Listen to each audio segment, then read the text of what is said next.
오늘 말씀은 마태복음 4장 12절에서 25절까지 말씀입니다. 제가 봉독해 드리겠습니다. 예수께서 요한이 잡혔음을 들으시고 갈릴리로 물러가셨다가 나사렛을 떠나 스불론과 납달리 지경 해변에 있는 가버나움에 가서 사시니 이는 선지자 이사야를 통하여 하신 말씀을 이루려 하심이라. 일러스되 스불론 땅과 납달리 땅과 요단강 저편 해변길과 이방의 갈릴리여, 흑암에 앉은 백성이 큰 빛을 보았고 사망의 땅과 그늘에 앉은 자들에게 빛이 비치었도다 하였느니라. 이때부터 예수께서 비로소 전파하여 이르시되 회개하라, 천국이 가까이 왔느니라 하시더라. 갈릴리 해변에 다니시다가 두 형제 곧 베드로라 하는 시몬과 그의 형제 안드레가 바다에 그물을 던지는 것을 보시니 그들은 어부라. 말씀하시되 나를 따라오라, 내가 너희를 사람을 낚는 어부가 되게 하리라 하시니 그들이 곧 그물을 버려두고 예수를 따르니라. 거기서 더 가시다가 다른 두 형제 곧 세베대의 아들 야고보와 그의 형제 요한이 그의 아버지 세베대와 함께 배에서 그물 깁는 것을 보시고 부르시니 그들이 곧 배와 아버지를 버려두고 예수를 따르니라.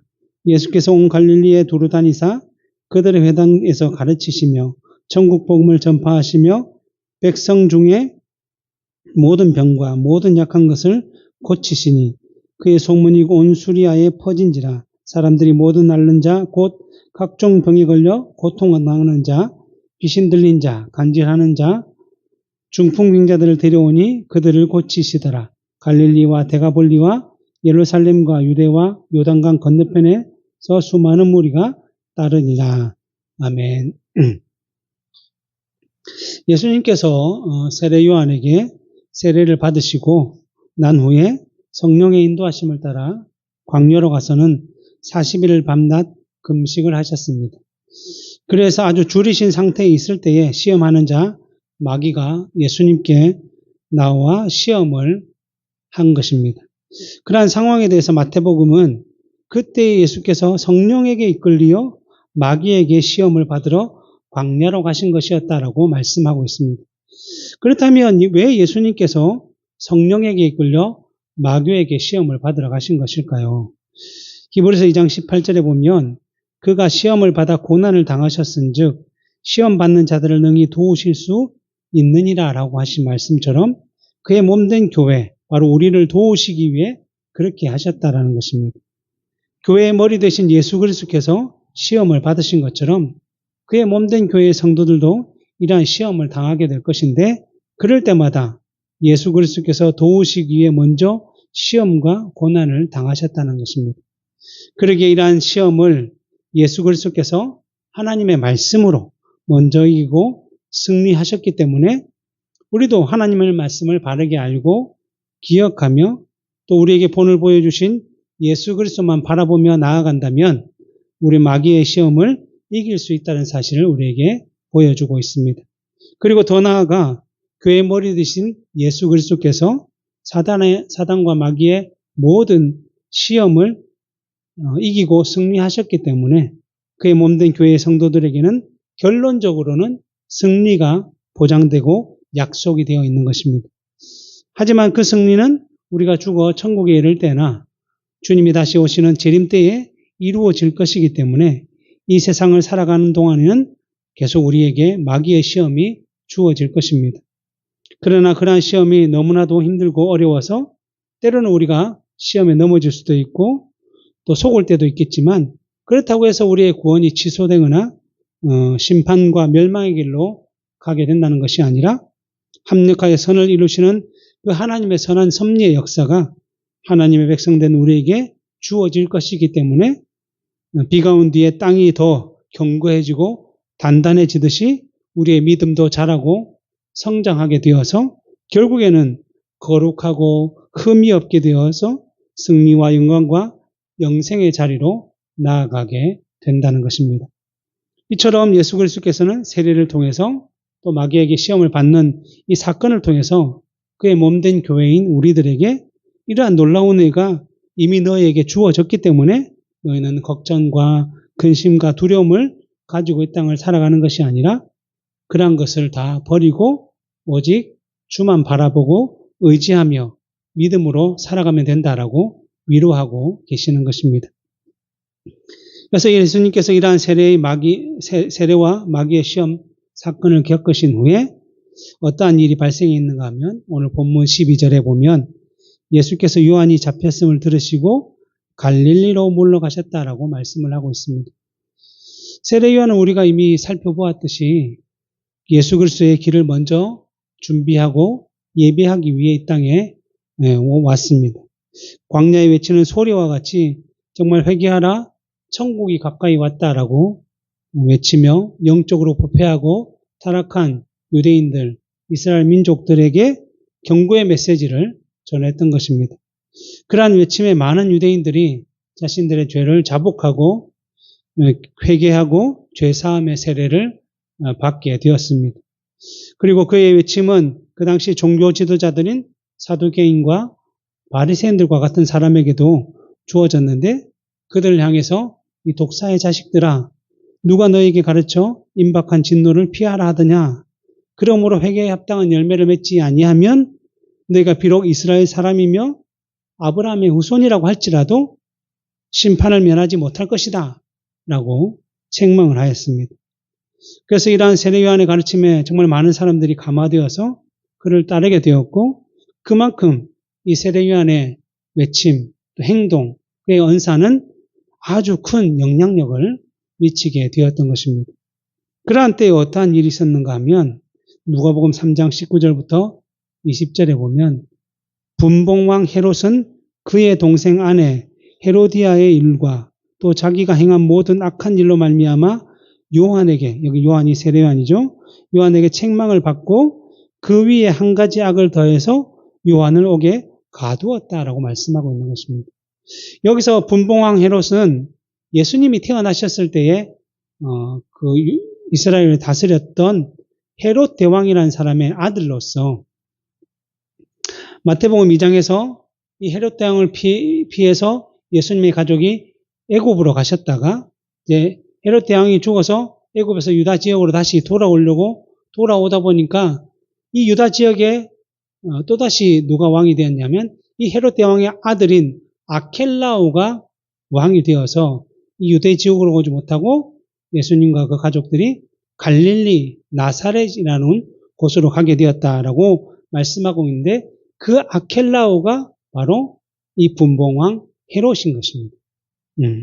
근데 이 분봉왕 헤롯은 이름도 아버지와 닮았듯이 그의 행실도 그의 아버지와 닮아서 너무나도 악한 일을 많이 했다는 거죠. 그의 아버지가 자신의 왕위를 지키기 위해서 자기 자식들도 죽이고 또 많은 신하들, 자기를 반대하는 사람들을 수없이 죽이고 예수님이 유대인 왕으로 오셨다는 사실을 알고 예수님을 죽이기 위해 베들레헴 지경에 있는 2살 이하의 아이들을 다 죽일 정도로 악한 행동을 했던 것입니다. 그런데 그 아들인 이 아켈라오, 이 분봉왕 헤롯도 마찬가지로 그 왕위를 지키기 위해서 많은 사람들을 죽이고 악한 일을 했다라는 것입니다. 그런데 그러한 악한 왕에게 아무도 두려워서 말을 하지 못하고 있을 때에 누가 그에게를 책망했냐면 바로 세례 요한이 책망을 한 것입니다.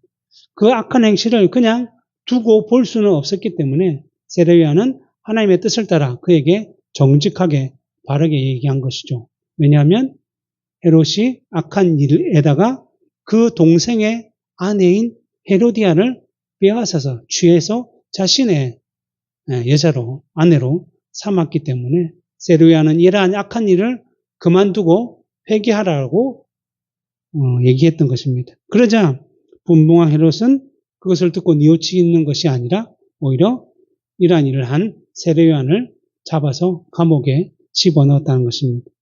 그리고 이러한 소식이 예수님께 들리게 되었고 그러자 예수님께서는 이러한 사실을 듣고 유대 지역에 있다가 갈릴리 북쪽으로 이동하셨다는 것입니다. 그래서 그냥 단순하게 이 말씀을 보면 예수님께서도 분봉왕 헤롯에게 잡혀서 감옥에 갈까봐 무서워서 두려워서 도망간 것처럼 생각할 수도 있을 것입니다. 그러나 그것이 아니라는 사실을 성경에서는 보여주고 있는데 누가복음 4장 14절에 보면 예수께서 성령의 능력으로 갈릴리로 돌아가셨다라고 말씀하고 있듯이 예수님께서는 헤롯이 두려워서 갈릴리로 간 것이 아니라 성령을 따라 행한 행동이었다라고 말씀을 하고 있는 것입니다. 그리고 마태는 이렇게 예수님께서 성령을 따라 행한 행동이 하나님의 말씀을 이루기 위한 것이었다라는 사실을 또 증거해주고 있는 것입니다. 우리가 이전에도 살펴보았듯이 예수님께서는 태어나실 때부터 그 이후로 계속적으로 하나님의 말씀을 이루는 삶을 살아가셨던 것입니다. 그래서 헤롯을 피해서 애굽으로 내려가신 것도 애굽에서 내 아들을 불렀다라는 말씀을 이루시기 위해 가신 것이고, 또 예수님께서 유대 지역으로 돌아오려고 하셨다가 그 헤롯 아켈라오를 피해서 갈릴리로 나사렛으로 가시게 되었는데, 그것도 예수님께서는 나사렛 사람이라 칭함을 입으리라는 말씀을 이루시기 위해서 그곳으로 가셨다라고 말씀하고 있습니다.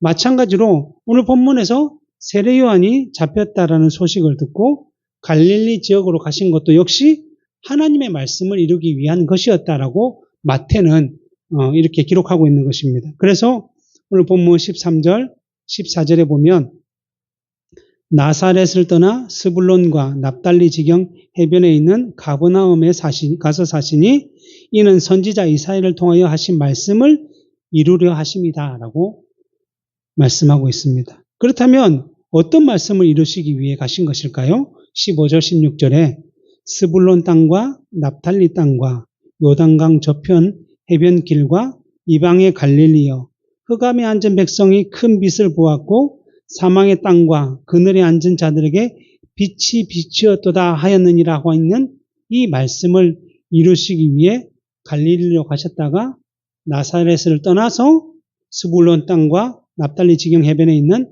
가버나움에 가서 사셨다는 것입니다. 그래서 이 마태가 인용한 말씀은 이 이사야 9장 1절부터 2절에 나와 있는 말씀을 인용하는 것인데, 그것을 읽어보면 전에 고통받던 자들에게는 흑암이 없으리로다. 옛적에는 여호와께서 스불론 땅과 납달리 땅이 멸시를 당하게 하셨더니 후에는 해변길과 요단 저쪽 이방의 갈릴리를 영화롭게 하셨느니라. 흑암이 행하던 백성이 큰 빛을 보고 사망의 그늘질 땅에 거주하던 자에게 빛이 빛이었도다라고 말씀하고 있는 것입니다.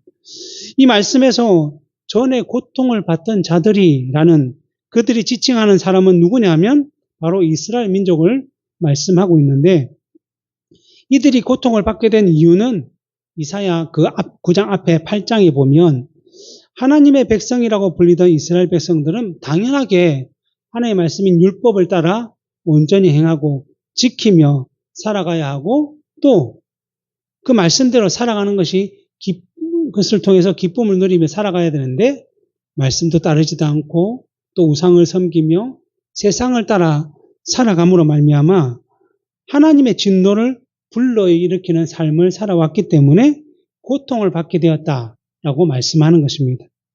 그래서 이사야 8장 마지막 부분에 보면 하나님의 진노가 이들에게 임하게 될 것인데, 그렇게 될 때 어떻게 됐냐면 위를 쳐다보거나 땅을 굽어보아도 환난과 흑암과 고통의 흑암 뿌린 일이니 그들이 심한 흑암 가운데로 쫓겨 들어갈 것이다 라고 말씀을 해주셨다는 것입니다.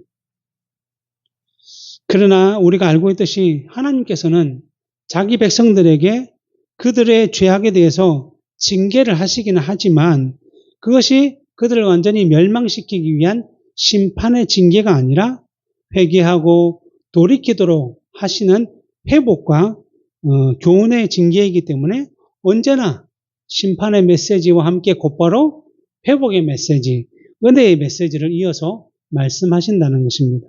그래서 이사야 8장 마지막에서 진도의 메시지를 이사야로 하여금 전하게 하신 후에 9장으로 와서 곧바로 1절부터 전에 고통받던 자들에게는 이제 흑암이 없을 것이다 라고 말씀을 해주셨다는 것입니다. 그리고 나서 이러한 이사야를 통해서 주신 말씀이 이스라엘 백성들의 징계와 회복에 대한 말씀인데, 이를 마태가 인용해서 말씀하고 있는 이유는 이 말씀을 주신 이유가 그 말씀을 주셨을 때는 이사야 당시에 살고 있었던 이스라엘 백성들에게 주신 말씀이지만 결국 이 말씀은 누구에게 주고자 하느냐면 하나님의 참된 백성들, 하나님의 참된 이스라엘 백성들에게 주어진 말씀이다라는 것입니다. 그래서 죄로 말미암아 진노의 상태에 놓여 있다가 예수 그리스도로 말미암아 회복될 그 은혜를 누리게 될 하나님의 참된 백성, 바로 우리들에게 주시는 메시지다라고 하는 것입니다. 그래서 마태는 이처럼 죄로 말미암아 흑암에 앉은 백성이 이제는 예수 그리스도께서 오심으로 말미암아 큰 빛을 보게 되었고 사망의 땅과 그늘에 앉은 자들에게 빛이 빛이었다라고 표현을 하고 있는 것입니다. 그리고 이러한 은혜는 이사야 당시에는 육신적으로 혈통을 따라 하나님의 백성이라고 불리던 이스라엘 민족에게만 국한이 되었다고 한다면 이제 예수 그리스도로 말미암아 육신적인 이스라엘이라는 벽을 넘어서 이방인들에게까지 이러한 은혜를 누리게 될 것을 말씀해 주시는 것입니다. 그래서 옛적에는 여호와께서 스불론 땅과 납달리 땅이 멸시를 당하게 하셨더니 후에는 해변길과 요단 저쪽 이방의 갈릴리를 영화롭게 하셨다라고 말씀하는 것이며, 그래서 이러한 말씀을 이루시기 위해 예수 그리스도께서 성령의 인도하심을 따라 갈릴리로 보내시고 거기서 나사렛을 떠나 스불론 땅과 납달리 지경 해변에 있는 가버나움에서 사시면서 공생의 사역을 하심으로 말미암아 정말 빛과 생명으로 오신 예수 그리스도께서 복음을 전파하시며 사역을 하심으로 말미암아 그곳이 하나님의 영광을 누릴 수 있는 곳으로 되었다. 그리고 그 말씀을 예수 그리스도께서 성취하셨다라고 마태는 기록하고 있는 것입니다. 이처럼 이사야의 말씀이 예수 그리스도로 말미암아 참되게 성취되었다는 것을 말씀하신 이후에 오늘 본문 17절에서 이때부터 예수께서 비로소 전파에 이르시되 회개하라 천국이 가까이 왔느니라 라고 선포하셨습니다. 이 말씀을 누가 먼저 선포했죠? 세례요한, 예수 그리스도의 앞에 와서 주님의 길을 예비하던 세례요한이 먼저 선포했던 말씀이시고, 지금 예수님이 사역을 시작하면서 이 말씀을 하셨다는 것은 세례요한의 복음이나 예수님의 복음은 다 똑같다라는 것입니다. 물론 세례요한의 복음은 하나님께서 주신 것들을 선포하는 입장에 있지만 예수님은 빛이신 본체께서 오셔서 실제로 행하시는 놀라운 사역임을 우리가 알 수 있지만 그 내용은 동일하다라는 사실을 우리가 기억해야 할 것입니다. 그러면서 예수님께서는 자신의 사역과 함께할 사람들을 부르고 계시는데 예수님의 12제자 그리고 12사도라고 불리는 사람들 중에 4명, 베드로와 안드레와 야고보와 요한을 부르신 것입니다. 마태복음에는 이들을 부르신 일을 좀 간략하게 설명하고 있지만 이 동일한 내용을 말하고 있는 누가복음에서는 좀 더 자세하게 그 사건들을 설명하고 있는데 우리가 한번 살펴보면 누가복음 5장 1절부터 3절에 보면 무리가 몰려와서 하나님의 말씀을 들을새 예수는 게네사렛 호숫가에 서 있었다라고 말씀합니다. 여기서 말씀하고 있는 게네사렛 호숫가가 다른 말로 하면 갈릴리 호수, 갈릴리 바다라고 불리고 또 다른 표현으로는 디베랴 호수라고 불리기도 합니다. 그래서 이 갈릴리 호수에 예수님께서 말씀을 전하시는데 이 호수에 누가 살고 있었냐면 베드로와 안드레와 야고보와 요한이 배를 타고 물고기를 잡고 있었다는 것입니다. 그래서 예수님께서 그곳에 와서 말씀을 전하시는데 뒤에 보면 호숫가에 배 2척이 있는 것을 보시니 어부들은 이 어부들이 아마 베드로, 안드레, 야고보, 요한인 것 같습니다. 어부들은 배에서 나와 그물을 씻는지라 예수께서 한 배에 오르시니 그 배는 시몬의 배라, 시몬이 베드로죠. 시몬의 배라 육지에서 조금 떼기를 청하시고 앉으사 배에서 무리를 가르치셨다는 것입니다.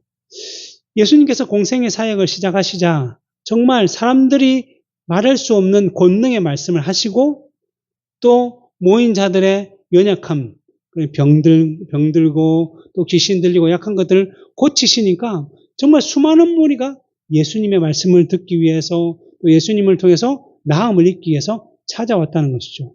그래서 지금 갈릴리 호수에 예수님께서 오시자 또 정말 수많은 사람들이 모이게 되었는데 그 사람들이 많이 보이니까 예수님을 제대로 볼 수가 없으니 예수님께서 말씀을 전하시기 위해서 어떠한 행동을 취하셨는가 하면 배에 오르셔서 좀 높은 곳에 오르셔서 사람들로 하여금 다 예수님의 말씀을 듣고 볼 수 있도록 하셨는데 그 오르신 배가 누구의 배였냐면 시몬 베드로의 배였다는 것입니다.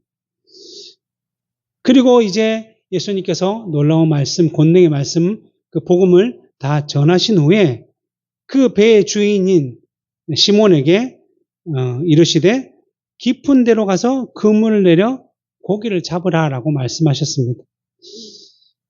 예수님께서는 지금 그물을 씻고 있는 그 베드로와 함께한 사람들이 오늘은 물고기를 잡지 못했다는 사실을 알고 계셨기 때문에 베드로에게 오늘 너가 물고기를 잡지 못했는데 내가 물고기를 잡게 해줄 것이니 깊은 데로 가서 그물을 던져라. 그래서 고기를 잡으라 라고 말하셨다는 것입니다. 그러자 베드로가 무슨 대답을 했냐면 선생님 우리들이 밤이 새도록 수고하였으되 잡은 것이 없지만 말씀에 의지해서 내가 그물을 내리겠습니다 라고 대답을 했다는 것입니다. 이 베드로는 갈릴리 호수에서 계속적으로 물고기를 잡아왔던 어부였습니다. 그러기에 이 호수에서 어디가 고기가 잘 잡히고 또 어떤 시간에 고기를 잘 잡히는지 그 경험으로 잘 알고 있었지만 근데 그 경험도 통하지 않는 때가 있었다는데 바로 그 어젯 밤이었다는 거죠. 그래서 어젯 밤 새도록 고기를 잡으려고 노력했지만 헛수고만 했다는 것입니다. 그래서 오늘은 고기가 안 잡히는 날인가 보다 어쩔 수 없지 하고 이제 그물을 씻고 마무리를 하고자 하는데 예수님께서 오셔서 그 배에서 말씀을 전하신 후에 자기에게 깊은 데로 가서 그물을 던져 물고기를 잡으라고 말씀하신 것입니다. 이 말씀에 베드로는 자신의 경험을 얘기하며 예수님 제가 어부인데 제 경험을 통해서는 오늘 절대로 고기가 안 잡힙니다. 예수님은 물고기를 잘 모르셔서 하시는 말씀인 것 같은데 정말 오늘은 우리의 아무런 경험을 다 하고 노력해도 잡을 수가 없었으니 아마 물고기를 잡을 수 없었을 것입니다. 라고 대답한 것이 아니라 예수님의 말씀에 순종해서 그물을 내렸다는 것입니다.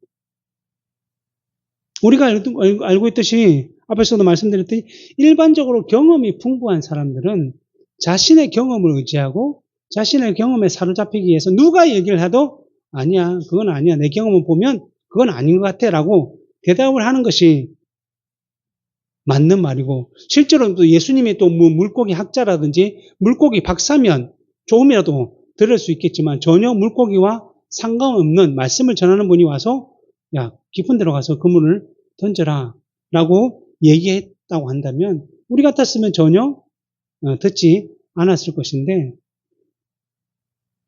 이 말씀을 경험이 많은 베드로가 수용했다라는 것은 이 사건 가운데 하나님께서 그를 부르시기 위해 베드로의 마음을 움직이셨다는 증거를 우리에게 보여주는 거죠.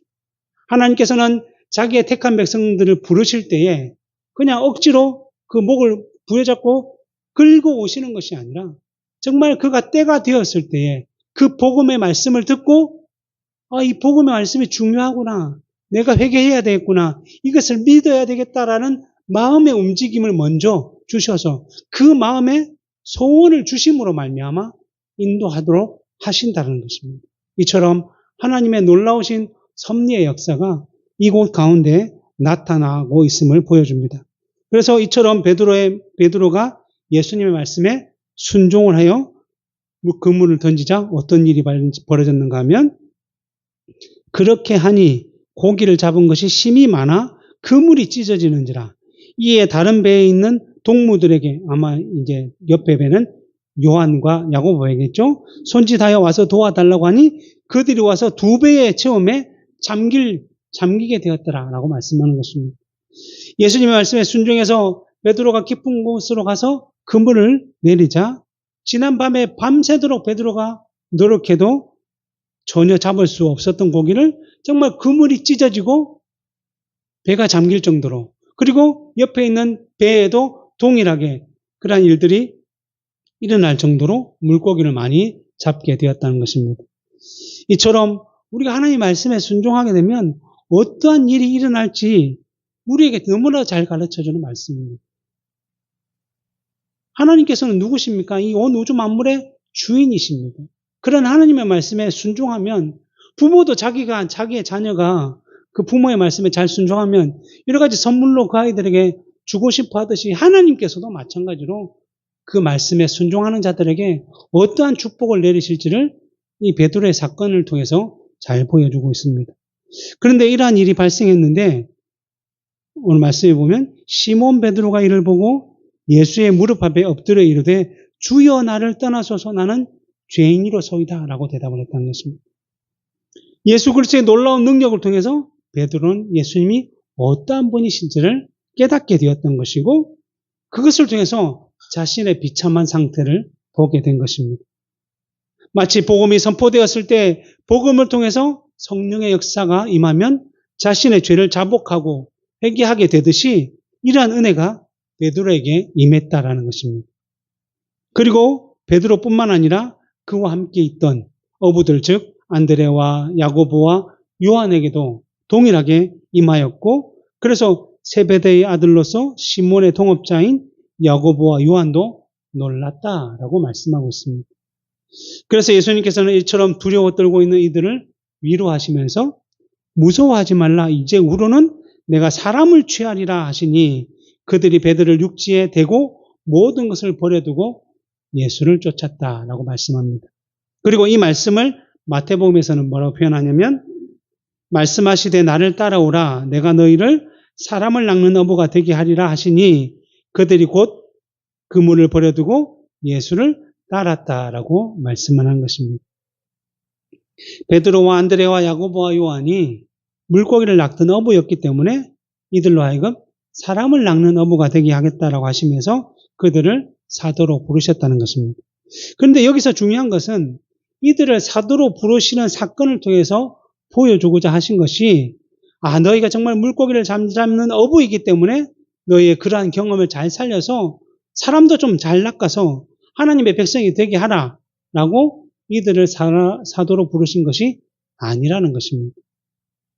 오히려 그동안 경험을 따라 물고기를 잘 잡으며 살고 있던 그들에게 자신의 아무런 경험을 통해서도 전혀 잡지 못했던 물고기를 예수님의 말씀에 순종할 때에 물고기가 배에 차고 넘치도록 잡게 하시는 이 사건을 보여주시면서 내가 너희를 사람을 낚는 어부가 되게 하겠다라고 말씀하심으로 이 전도, 복음을 전하는 사역 자체가 사람에게 달려있는 것이 아니라 주님께, 하나님께 달려있음을 말씀해 주시는 것이죠.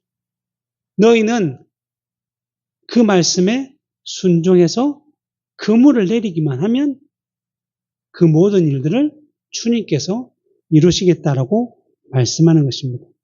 결국 복음을 전하고 전도를 하는 것이 사람의 능력이나 경험으로 하는 것이 아니라 하나님의 말씀에 순종하여 그 일들을 하면 하나님께서 그 일들을 이루어 가시는 역사를 우리로 하여금 보도록 경험하도록 해주시겠다라고 말씀하는 것입니다.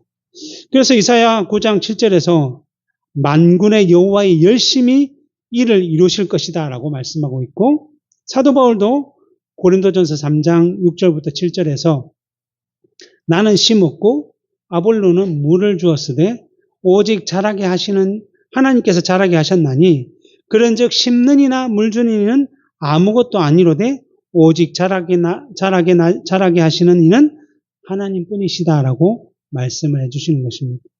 이처럼 심고 물 주는 사역을 감당하도록 하기 위해서 베드로와 안드레와 야고보와 요한을 사도로 부르셨다는 것입니다. 그러나 정말 놀라운 사건은 이 모든 일을 하나님께서 이루어 가실 것이지만 그런데 주시는 약속은 뭐냐면 베드로가 말씀에 순종해서 그물을 내릴 때에 수많은 물고기를 잡을 수 있었듯이 고린도전서 3장 8절에서 심는 이와 물 주는 이는 한 가지지만 각각 자기가 일한 대로 자기의 상을 받으리라라고 말씀으로 말미암아 하나님의 말씀에 순종하는 자들에게 반드시 상을 주시겠다라고 약속하시는 이 말씀들을 우리가 배울 수 있는 것입니다. 그리고 이러한 사도들을 다 부르신 후에 오늘 본문 23절, 25절에 보면 예수께서 온 갈릴리에 도로 다니사 이제 그들과 함께 다니시는 거죠. 그들 회상에서 가르치시며 천국 복음을 전파하시며 백성 중에 모든 병과 모든 약한 것을 고치시니 그의 소문이 온 수리아에 퍼진지라. 사람들이 모든 앓는 자, 곧 각종 병에 걸려 고통하는 자, 귀신 들린 자, 간질하는 자, 중풍병자들을 데려오니 그들을 고치시더라. 갈릴리와 데가볼리와 예루살렘과 유대와 요단강 건너편에서 정말 수많은 무리가 따르니라라고 말씀을 하고 있습니다. 예수님께서 복음의 증인과 일꾼으로 사도들을 부르신 후에 곧바로 메시아로서 그리스도로서 본격적인 사역을 시작하셨습니다. 그 사역은 갈릴리 온 지역을 두루 다니면서 또 회당에서 천국 복음을 전파하시며 또 그들 백성 중에 모든 약한 것을 다 고치셨다라는 것입니다. 여기서 예수님의 사역의 가장 중요한 내용을 우리에게 보여주고 있는데 그것은 천국 복음을 가르치시고 전파하신 것입니다. 그러기에 마태복음, 오늘 우리 마태복음 살펴보는데 마태복음 제일 마지막 28장 제일 마지막 절 20절에 보면 내가 너희에게 분부한 모든 것을 가르쳐 지키게 하라. 볼지어다 내가 세상 끝날까지 너희와 항상 함께 있을 것이다 라고 말씀해 주시는 것입니다. 예수님께서 먼저 공생의 사역을 통해서 천국 복음을 전파하는 본을 보여주셨고 또 이후에 십자가에 죽으시고 부활하셔서도 모든 구원의 성취를 이루신 이후에 하나님 보좌 우편으로 승천하시면서 제자들에게 사도들에게 복음을 전하고 천국 복음을 전하고 가르쳐 지키게 하라라고 말씀해 주셨습니다. 또 이것을 사도행전에서는 뭐라고 얘기냐면 사도행전 1장 8절에 보면 오직 성령이 너에게 임하시면 너희가 권능을 받고 예루살렘과 온 유대와 사마리아와 땅 끝까지 이르러 내 증인이 되리라라고 말씀하심으로써 이 복음을 가르치고 전파할 뿐만 아니라 그 복음이신 예수 그리스도를 보고 듣고 함께한 증인으로서 바르게 살아가야 한다라고 말씀하는 것입니다.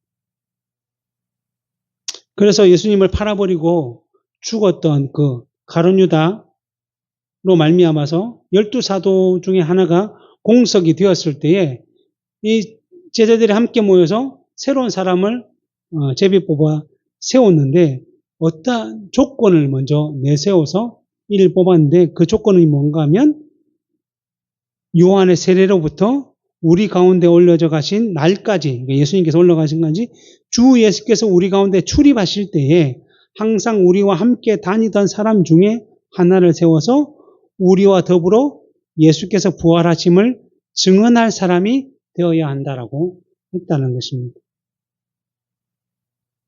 물론 이 말씀이 사도를 세우는 조건이었다라고 할 수 있지만 이 사도는 예수님 당시에 복음을 전하도록 세운 비상직분이기 때문에 그 후로는 사도들이 세워진 것은 아니지만 이러한 사도를 통해서 계속적으로 천국 복음을 듣고 배웠던 자들이 또 복음을 그 다음 사람들에게 또 전하고 정말 예수님의 말씀처럼 온 유대와 사마리아와 땅끝까지 복음이 계속 이어져 왔던 것이고 그래서 지금 오늘날 우리가 그 은혜를 입어서 우리도 복음을 받아들이고 복음의 말씀대로 부활의 증인으로서 살아가고 있는 것입니다. 이처럼 이 놀라운 역사가 예수님으로부터 시작이 되었기 때문에 그의 몸된 교회에 속한 우리가 이 일들을 이루며 살아가야 할 것이고 그것을 우리 대에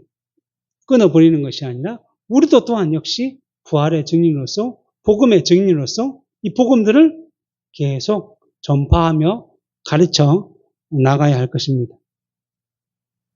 그리고 예수님의 사역 두 번째가 복음을 전파하신 후에 뭐가 있죠? 모든 병과 모든 약한 사람들을 고치셨다는 것입니다. 그들의 질병을 고치셨다는 것이죠. 예수님께서 이들의 질병, 각색 질병 사람들이 정말 많이 오시는데 이들을 거부하지 아니고 다 고치시는 이유는 무엇인가 하면 예수님께서 자기 백성들의 죄를 사하기 위해서 성육신하셔서 사람의 모양을 입으시고 이 세상에 태어나셔서 늘 하나님의 말씀에 순종하며 살아가는 모습을 보였지만 예수님은 그렇다고 해서 세례 요한과 우리와 같은 사람만이신 분은 아니라는 거죠. 예수님은 두 본성을 가지고 계시죠. 진성과 인성을 가지신 분이시죠. 그러기에 우리 자기 백성들은 우리의 모든 죄를 사하실 수 있는 것입니다. 그러기에 이러한 사역을 통해서 내가 너희의 지금의 질병, 지금의 약한 것만 고치는 것이 아니라 그 모든 것의 근원인 죄마저도 고치시고 구원해 주시는 그리스도시다. 하나님이시다는 사실을 가르쳐 주시는 거죠. 정말 일반적인 사람으로 할 수 없는 이적과 기적을 공생의 사역을 통해서 보여주심으로 말미암아 예수님이 누구이신지를, 어떤 분이신지를 분명하게 보여주시고 계신 것입니다. 이 두 사역을 통해서 예수님께서는 자기 백성들을 구원하실 그 놀라운 일들을 시작하신 것입니다. 말씀을 맺도록 하겠습니다. 예수님보다 먼저 세상에 와서 주의 길을 준비하던 세례 요한이 헤롯 왕을 책망함으로 인해서 감옥에 갇히게 되었고 그로 인해 예수 그리스도께서 갈릴리로 가셨다가 그 지역에서 천국 복음을 전파하시며 공생의 사역을 시작하셨습니다. 그런데 이러한 일들이 그냥 우연히 어쩌다 보니 겹치고 이루어진 것이 아니라 이 모든 것들은 늘 하나님의 말씀을 이루는 방향으로 이루어졌으며 그러기에 예수 그리스도께서 갈릴리로 가신 것도 성령의 능력을 따라 가셨다라고 말씀하고 있는 것입니다. 이처럼 교회의 머리 되신 예수 그리스도께서 성령의 능력을 따라 인도하심을 받으며 살아가셨다고 한다면 당연히 교회의 몸된 우리의 인생도 단지 우리의 능력, 우리의 선택, 우리의 판단, 우리의 결단대로 살아가는 인생이 아니라 우리도 역시 성령의 능력을 따라 그 인도하심을 따라 하나님의 섭리 가운데 살아가고 있다는 사실을 기억해야 한다는 것입니다. 그러기에 요셉과 같이 정말 형들에게 배신을 당해서 노예로 팔려가게 되고 또 억울한 누명을 써서 감옥에 갇히게 된다고 할지라도 정말 그로 인해서 힘들고 억울하고 분한 일을 당한다고 할지라도 그렇다고 해서 하나님의 백성이 바로 우리의 인생이 망하고 실패한 것이 아니라 언제나 합력하여 선을 이루시는 하나님의 일하심이 역사함으로 결국에는 요셉을 통해서 야곱의 가족을 기근에서 구원하셨듯이 우리를 통해서 하나님의 뜻을 이루는 삶을 살아가도록 하신다는 것입니다. 그래서 세례 요한도 이러한 삶을 살아갔던 것이고 그의 잡힘과 그의 죽음이 허무하게 끝난 것이 아니라 하나님의 뜻을 이루어가는 삶이었던 것이고 그래서 예수님께서 후에 여자가 낳은 중에 가장 큰 자가 바로 세례 요한이다라고 칭찬을 해주셨던 것입니다. 그리고 이처럼 하나님의 뜻을 이루시기 위해 예수님께서는 사도들을 부르셨고 그들을 부르시는 사건을 통해서 그들에게 주어진 어떤 능력이 제자로 사도로 부르는 역할을 했다는 것이 아니라 하나님의 말씀에 순종하도록 그들을 불렀다라는 것이고 그처럼 하나님의 말씀에 순종할 때에 놀라운 은혜를 경험하게 될 것이라는 사실을 우리에게 보여주심으로써 하나님의 백성으로 부름받은 우리가 하나님의 말씀에 순종하는 것이 너무나 마땅하고 그럴 때마다 차고 넘치는 은혜를 누리게 된다라고 말씀해 주시는 것입니다. 그리고 예수 그리스도께서 공생의 사역을 통해서 언제나 천국 복음, 즉 하나님의 말씀을 전파하고 가르치는 일에 중점을 두셨듯이 그의 몸된 교회의 성도로서 우리도 역시 말씀을 전파하며 복음을 전하며 복음의 증인으로서의 삶을 살아가야 할 뿐만 아니라 그 일들을 계속 이어지도록 도와야 할 것이며 그럴 때에 세상 끝날까지 내가 너희와 함께 하시겠다라고 하신 예수 그리스도의 말씀들이 우리의 삶 가운데 온전하게 나타나게 된다라는 것입니다. 그러기에 우리에게 주신 이러한 놀라운 말씀들을 그 교훈들을 잘 기억하시고 마음에 깊이 새기며 늘 말씀에 순종함으로써 그리스도의 몸된 지체로서 주의 뜻을 함께 이루어가는 그런 합당한 삶을 살고자 해야 할 것입니다. 기도하겠습니다.